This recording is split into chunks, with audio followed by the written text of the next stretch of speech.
Hello, handsome. Hi. Chris, what's up, buddy? Hi. What I've done is I've got my band joist here, my band joist there, marked to the finished length. All the rest of these joists, as you can see, are proud of the band joists just a little bit.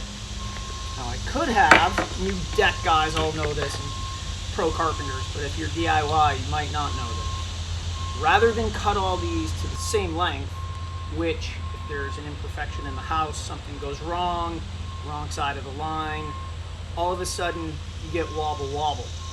Here, what we do instead is run them all what I call wild. Then I've got a screw in there. I'll come all the way down here.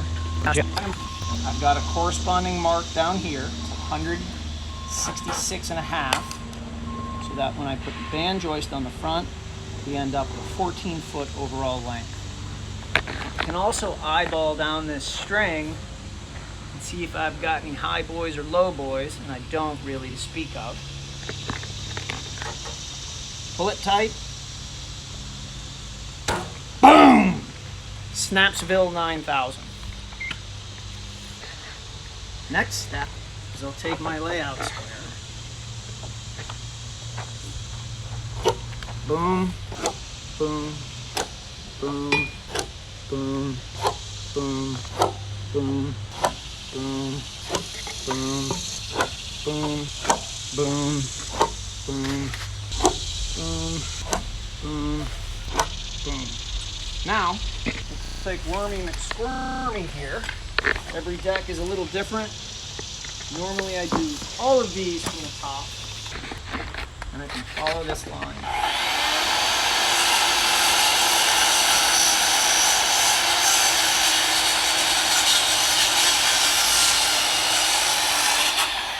Now, because I'm right-handed and I'm using a left-bladed worm drive, I have some good reach with the saw, and I can see the blade going through the work.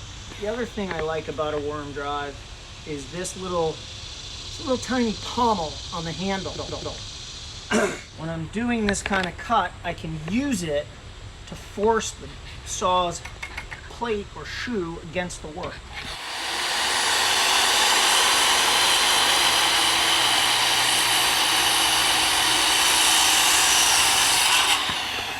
Because we've snapped this line, so instead of measuring 50,000 times in a row, we've just marked, we can really count on this being accurate and straight. I also use the saw sort of a three-legged stool, the third leg of a three-legged stool, when I transition between joists. You can do this with a Sidewinder, but it requires a level of acrobatics that I don't think is that much fun. All my cuts are nice and square, because yes, I have the line, but I'm also using gravity.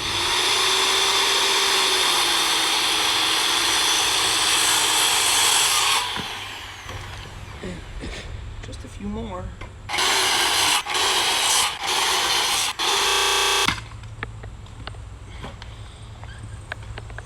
One, two, buckle my shoe. 3, 4, shut the door. 5, 6, pick up sticks. 7, 8.